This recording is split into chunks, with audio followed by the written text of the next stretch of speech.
ಆಚಿ ಮಸಾಲ. ಎಂತ ಅಡಿಗೆಯ ರುಚಿಯಾಗೋ ರಹಸ್ಯವು 20 ರೂಪಾಯಿ. ಬೆಂಗಳೂರಿನಲ್ಲಿ ನಕಲಿ ಔಷಧಿಯ ಜಾಲ ಪತ್ತೆಯ ಹಿನ್ನೆಲೆಯಲ್ಲಿ ಪ್ರಕರಣವನ್ನು ಸರ್ಕಾರ ಗಂಭೀರವಾಗಿ ಪರಿಗಣಿಸಿದೆ. ಇದು ಅಂತಾರಾಜ್ಯ ಮಟ್ಟದಲ್ಲಿ ಜಾಲ ಇರುವಂಥದ್ದು.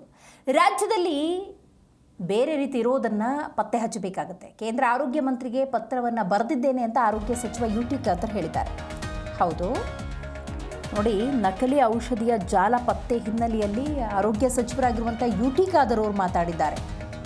ಸರ್ಕಾರ ಇದನ್ನು ಗಂಭೀರವಾಗಿ ಪರಿಗಣಿಸಿದೆ. ಅಂತಾರಾಜ್ಯ ಮಟ್ಟದಲ್ಲಿರುವಂತಹ ಜಾಲ ಇದು. ಕೇಂದ್ರದ ಆರೋಗ್ಯ ಮಂತ್ರಿಗಳಿಗೆ ಪತ್ರವನ್ನು ಬರೆದಿದ್ದೇನೆ ಅಂತ ಆರೋಗ್ಯ ಸಚಿವರು ಹೇಳಿದ್ದಾರೆ. ಹೌದು, ಔಷಧಿಯ ವಿಚಾರಗಳಲ್ಲಿ ಈ ರೀತಿ ಧೋಕಾ ಇದೆಯಲ್ಲ, ಈ ರೀತಿಯ ಮೋಸ ಇದೆಯಲ್ಲ, ಅದನ್ನು ಸಹಿಸಲು ಅಸಾಧ್ಯ. ಹಾಗಾದರೆ ಎಷ್ಟು ವರ್ಷಗಳಿಂದ ಈ ನಕಲಿ ಔಷಧ ಜಾಲ ಇದೆ? ಯಾರೆಲ್ಲ ಭಾಗಿಯಾಗಿರ್ತಾರೆ? ಎಲ್ಲಿಂದ ಸಪ್ಲೈ ಆಗುತ್ತೆ? ಎಲ್ಲಿಗೆ ಎಕ್ಸ್ಪೋರ್ಟ್ ಆಗುತ್ತೆ? ಡೈರೆಕ್ಟಾಗಿ ಮೆಡಿಕಲ್ಗಳಿಗೆ ಸಪ್ಲೈ ಆಗ್ತಾ ಇದೆಯಾ? ಎಲ್ಲ ಆಯಾಮದಲ್ಲೂ ಕೂಡ ತನಿಖೆ ಮಾಡಬೇಕಾಗತ್ತೆ. ಯಾಕಂದರೆ ಮೆಡಿಸಿನ್ ಅಂದರೆ ಇರೋ ಲೇಬಲ್ ಒಂದು ಎಕ್ಸ್ಟರ್ನಲ್ ಲೇಬಲ್ ಹಾಕ್ತಾರೆ. ಸೊ ಇಂಥ ಅಕ್ರಮಕ್ಕೆ ಬ್ರೇಕ್ ಹಾಕಬೇಕಾಗಿದೆ. ಆ ನಿಟ್ಟಿನಲ್ಲಿ ಯುಟಿ ಖಾದರ್ ಮಾತಾಡಿದ್ದಾರೆ. ಬಹುಶಃ ಇವತ್ತು ನಕಲಿ ಔಷಧ ಜಾಲ ಇವತ್ತು ಏನು ನಾವು ಪತ್ತೆ ಹಚ್ಚಿದ್ದೇವ ನಿನ್ನೆ, ಇದು ಭಾಳಷ್ಟು ಗಂಭೀರತೆ, ಭಾಳಷ್ಟು ಮತ್ತು ಸೀರಿಯಸ್ ಆಗಿ ತೆಗೊಳ್ಳುವಂಥ ಒಂದು ವಿಚಾರ ಇವತ್ತಾಗಿದೆ.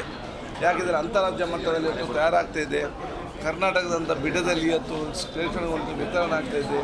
ಇದು ಬರೀ ನಮ್ಮ ರಾಜ್ಯದ ಬಿಡದಲ್ಲಿ ಮಾತ್ರ ಇದೆಯಾ ಅಥವಾ ಎಲ್ಲ ಜಿಲ್ಲೆಯಲ್ಲಿದೆಯಾ ಅಥವಾ ಇಲ್ಲಿಂದ ಎಲ್ಲಿಗೆಲ್ಲಿ ಇದು ಇವತ್ತು ಅವರು ಮಾರಾಟ ಆಗಿದೆ, ಎಲ್ಲೆಲ್ಲಿ ತಗೊಳ್ತಿದ್ದಾರೆ ಅಥವಾ ಈ ಬೇರೆ ಬೇರೆ ರಾಜ್ಯದಲ್ಲಿ ಇವತ್ತು ಎಲ್ಲಿದೆ? ಅದಕ್ಕಾಗಿ ನಾನು ಈಗಾಗಲೇ ಕೇಂದ್ರದ ಆರೋಗ್ಯ ಸಚಿವರಿಗೆ ಕೂಡ ಪತ್ರ ಬರೆದಿದ್ದೇನೆ.